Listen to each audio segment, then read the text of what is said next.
Transportation dollars, committee assignments for the Cape's freshman legislator, and it's time to get a job. Details on this episode of Barnstable Today. It's Thursday, March 14th, 2013. I'm Sarah Colvin. Over the next decade, Governor Deval Patrick wants to spend $19 billion on transportation projects. The plan is to fund maintenance projects as well as improvements to rail service and roadways. Tom Kerr, administrator of the Cape Cod Regional Transit Authority, comments on the plan. I think what he's doing is necessary. He's traveling around the Commonwealth, talking about the importance of maintaining our existing infrastructure, as well as making targeted investments, around that make sure that our economy could, flourishes by the transportation improvements that happen around the state. So I know that this isn't something that's been thought of just recently. I mean, for the last 4 or 5 years, there's been a chronic transportation finance issue problem in Massachusetts, and therefore there's been a number of public hearings all across the state, and hundreds of stakeholders testified, and I think that the administration concluded that there is indeed a need to generate some revenue targeted for transportation. Kerr says plenty of work needs to be done, and it comes with a price tag. What a lot of folks, don't really realize is when, the Big Dig was constructed in Boston, obviously the cost was mind-boggling. I mean, I think that the benefits of the project were very significant, and it was a huge success. However, nobody ever anticipated the cost associated with the final product, and those costs really have impacted transportation across Massachusetts, just significantly for the last 10 years, because we're still in many ways paying for that project. And there was court cases from various groups about air quality and other things that ended with a mandate for further transportation projects to occur that cost a lot of money, like Green Line extension, Blue Line extension, other things like that really cost a lot of money.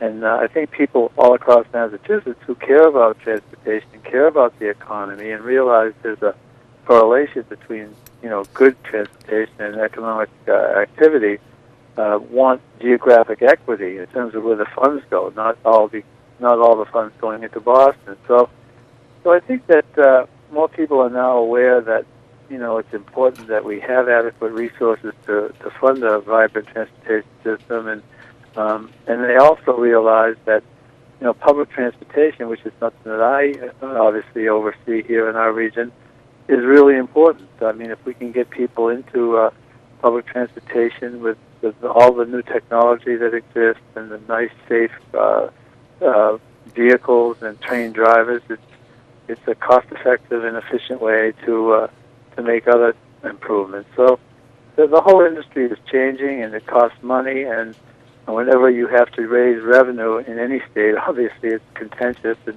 particularly when the economy has not been that roaring along, to say the least.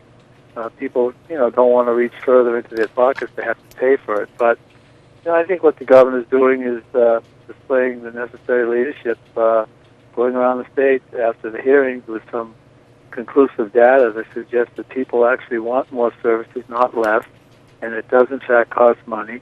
And so I applaud him for going around. And in terms of Cape Cod, we are trying to invest our funds much more efficiently, so that people can access our services as best they can. And it's, as you well know, it's not that costly to utilize our service, and we're hopeful that the resources continue to flow from both the state and federal government, because transit authorities are heavily subsidized by federal, state, and actually local assessments as well. Governor Patrick's bill also includes funding for multi-use bike and pedestrian paths. Second Barnstable State Representative Brian Mantle stopped by our studios today. He talked to us about the 3 committee assignments he's been given this session. The first is Veterans and Federal Affairs, which is a good committee. It's something that's pretty much seen as being good for constituents, and I've got a bill that relates to a veteran here in Barnstable, so that's important. Second committee is tourism, arts, and cultural development, and that's something that's important to our region. I'm the only person from the Cape delegation who's on that committee. Sarah Peak was the former chair, and she's since moved on to municipalities, but I'm excited about that because I think that's such a huge issue to our local economy and just the state in general, and so I'm hoping to represent us well there. And then the third committee is Homeland Security and Public Safety.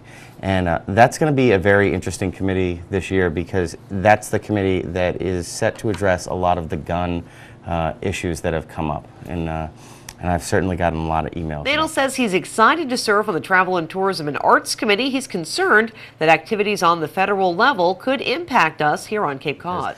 From November through basically April, we're pretty lean here. And then the money comes back when folks come back and start enjoying our beaches.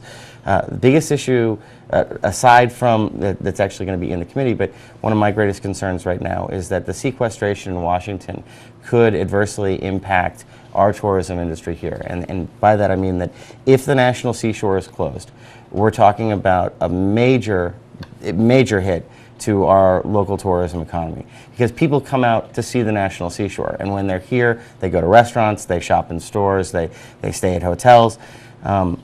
If we don't have that draw, then we're looking at something that's going to harm our economy in a very real way. So I think that the sequestration has been an abstract concept for a lot of folks, but it will not be abstract this summer. Second Barnstable State Rep Brian Mantle appears on Barnstable This Morning every Thursday morning. Well, it's time to get a job, and the Cape and Islands Workforce Investment Board is ready to help. Next week, the organization is hosting the aptly named Get a Job Week. As Executive Director David Augustino explains that. We're titling this, we spent a lot of time being very creative and coming up with a title for this event. It's called Get a Job Week, and it's running from Monday through next Thursday, and it'll be beginning at 9:30 in the morning each of those days. 10:30 for most people, but I'll explain to you the 9:35 in just a minute. And what we're doing is we're featuring a different sector of the economy each day. So on Monday, March 18th, we're going to deal with, it will be the jobs in the trades. Tuesday, March 19th, it'll be human services and healthcare. On Wednesday, March 20th, it'll be the financial industry. And on Thursday, March 21st, our larger industry, hospitality and tourism. So on each of those days, individuals who are members of the Career Center, Career Opportunities, and it's free to be a member of Career Opportunities, can attend and present themselves to employers, and it's free for job seekers. And businesses who are participating paying $49 each to participate, a pretty nominal fee. To participate. Augustino says the event will begin with a special hour of interview sessions. One of the unique aspects of this particular series of activities is that every morning at 9:30, we're going to have speed interview sessions. So job seekers can come in with their resumes, which they can have work done, by the way, at Career Opportunities before the job fair. So individuals can come in at 9:30 and do it's just 5-minute interviews, like speed dating. So people will go around and it'll give the employers a chance to at least get a look at someone real quick. It'll get you a little one-on-one time with an employer without everyone there, and should give some employees a kind of a leg up. Job Week takes place at Career Opportunities on North Street in Hyannis. You can learn more at capejobs.com. And a reminder, the clock is ticking if you'd like to keep your name on the mooring and marina wait lists. The deadline to renew is this Friday. Renewals must be received in the MEA office by 4:15 Friday afternoon. No exceptions. Visit the town's website for further details. With Barnstable Today, I'm Sarah Colvin.